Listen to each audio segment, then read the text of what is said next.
গণপতিকে পুলিশে ধরিবার পর ভীত বিব্রত ও লজ্জায় দুঃখে আদমরা আত্মীয় স্বজনের চেয়ে পরিচিত ও অর্ধপরিচিত অনাত্মীয় মানুষগুলির উত্তেজনাই যেন মনে লাগিল প্রখরতর।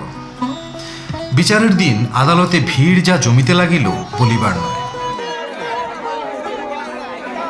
টিকিট কিনিয়া রঙ্গমঞ্চে মিথ্যা নাটকের অভিনয় দেখার চেয়ে আদালতে নারী ঘটিত খুনি মোকদ্দমার বিচার দেখা যে কত বেশি মুখরোচক সে শুধু তারাই জানে।